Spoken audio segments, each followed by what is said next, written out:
Le 11 juin, Jésus dit: pour pouvoir vivre la vie de victime d'une manière équilibrée, il faut se placer résolument au niveau spirituel et oublier absolument ce qui n'est pas à ce niveau. J'ai parlé d'équilibre, car dans les réalités de la Terre, ce terme est utilisé pour désigner une chose ou une personne qui est placée sur son axe de façon si ajustée qu'aucune secousse, quelle qu'elle soit, ne saurait la faire tomber. Même si elle en subit, puisqu'il est naturel qu'elle en subisse, elle supporte le choc avec un léger vacillement qui, loin d'être de la faiblesse, prouve au contraire sa stabilité, puisqu'il ne tourne pas la catastrophe, mais aboutit à un retour à la même position qu'avant. Il en va de même des réalités non terrestres, et par conséquent spirituelles. L'âme, placée sur son axe de façon ajustée, ne tombe pas sous les chocs qu'elle peut endurer. Elle subit l'assaut, elle en souffre, puisque c'est une irruption de forces mauvaises dans l'atmosphère de paix surnaturelle qui l'entoure, un vacarme de voix basses qui domine un instant les harmonies célestes dont elle fait ses délices. Comme la tige d'une plante sous la tempête, sa couronne fleurie ondule, mais elle ne se déracine pas, puis, une fois l'assaut passé, elle se stabilise à nouveau dans sa paix, tout occupée à écouter les mots que l'amour de Dieu ne cesse de murmurer à son esprit. Où se trouve ce niveau spirituel? Ah, bien haut, là où l'humanité n'arrive pas. Celle-ci est encore perceptible, car l'âme n'est pas aveugle et sa vie dans l'atmosphère vitale ne la rend pas stupide. Non, car cela accroît au contraire sa capacité à voir et à entendre. Mais la raison en est qu'elle vit déjà dans l'atmosphère de l'amour, puisque le niveau spirituel est l'antichambre du paradis bienheureux, les limbes actuels de ceux qui ne sont pas encore nés à la vie éternelle, mais dont l'âme attend déjà d'y entrer, en enfants spirituels, dont le baptême adviendra par le baiser que l'Éternel leur donnera, quand, dépouillés de la prison de la chair et tels des flèches enflammées ou des colombes de flammes libérées de l'arc ou du piège, ils voleront vers Dieu, leur but, leur nid, la préoccupation de tout leur séjour en exil sur terre. La charité, impatiente de s'unir à cette charité mineure, concentre ses ardeurs sur ce niveau et l'imprègne d'elle. Ceux qui en vivent et s'en nourrissent l'absorbent avec l'avidité de leur âme. Ce sont des bouches assoiffées qui aspirent ce qui fait leur joie et ne cessent de chanter leur joie même pendant qu'elles aspirent. Tout en chantant, elles ne cessent de prier pour leurs frères. Elles ne cessent, pendant qu'elles chantent, de répéter les paroles qu'elles entendent et qui viennent de Dieu. En effet, les âmes qui vivent au niveau de l'esprit ressemblent aux bêtes de la théophanie d'Ézéchiel. Elles ont 4 aspects, car leur action est quadruple, et elles se servent de 4 bouches. De leur visage d'aigle, elles regardent Dieu, qui est soleil, et en chantent les louanges. Elles s'en rassasient comme des lions, car Dieu est leur proie, et elles ne désirent qu'elle. Patientes comme des bœufs, elles ne se lassent pas de prier pour leurs frères dont la conquête au royaume de l'esprit est une œuvre patiente et tenace. De leur bouche d'homme, enfin, elles répètent aux hommes, dans leur langage, ce qu'elles ont entendu de Dieu en volant comme des aigles dans le royaume du soleil-dieu. La charité est toujours active, et ceux qui vivent dans la charité sont actifs comme elle. Elle est multiforme et multi-opérante, et ils ont une charité multiforme et multi-opérante. Elle est ardente, et ils sont des charbons incandescents que Dieu rend toujours plus brûlants.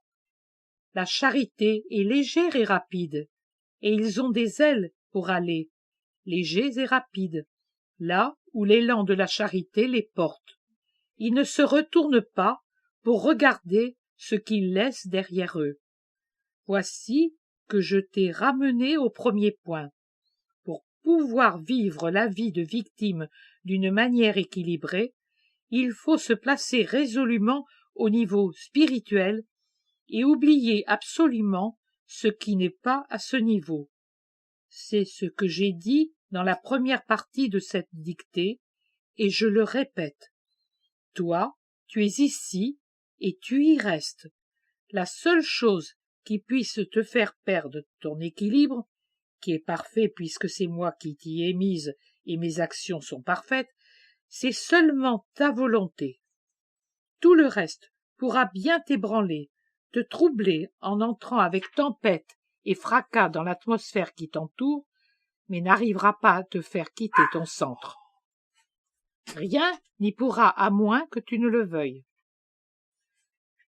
Ne te trouble donc pas si tu te sens troublé.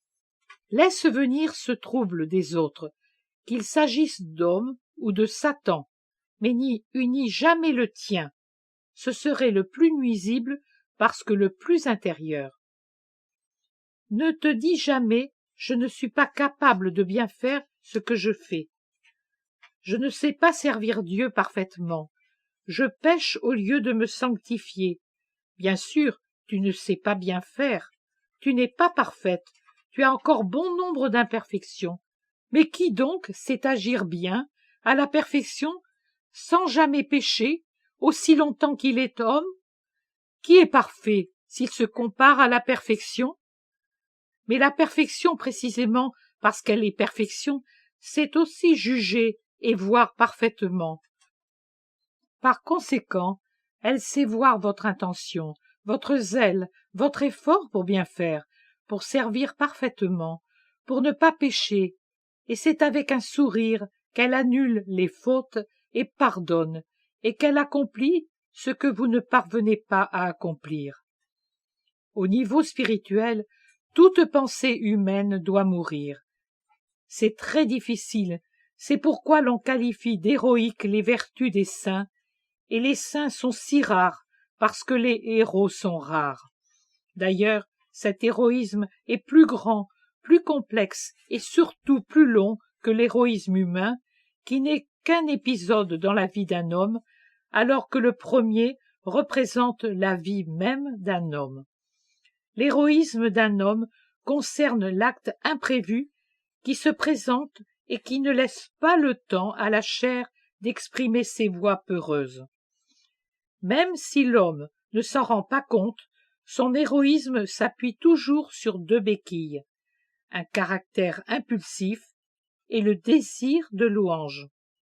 Celui du saint n'est pas un acte improvisé, il prend la vie, toute la vie, du matin au soir et du soir au matin, d'un mois sur l'autre, d'une année sur l'autre, qu'il fasse froid ou qu'il fasse chaud. Cela inclut le travail, le prochain, le repos, la souffrance, les maladies, la pauvreté, les deuils comme les offenses.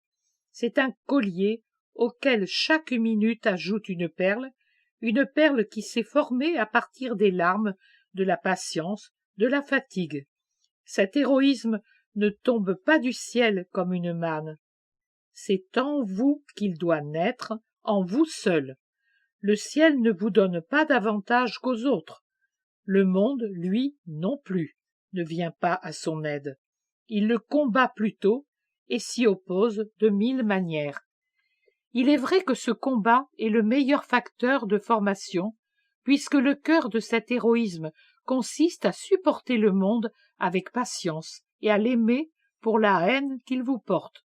C'est autour de lui que s'unissent des cellules de patience dans la faim, la soif, le froid, le chaud, les nuits sans repos, les maladies, la pauvreté ou les deuils. Mais le principal est toujours de supporter le monde et de l'aimer surnaturellement. Aucune pensée humaine, mais l'amour de Dieu uniquement, l'intérêt de Dieu uniquement. Voilà comment pense le héros de l'esprit. Voilà comment agit celui qui vit en équilibre spirituel. Moi, que suis-je donc?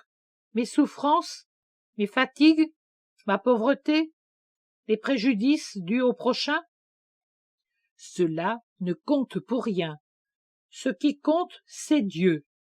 Je me sers de toutes choses pour lui, et je suis heureux de les avoir, car c'est par elles que je peux aimer Dieu, non pas pour qu'il me préserve, mais par pur amour.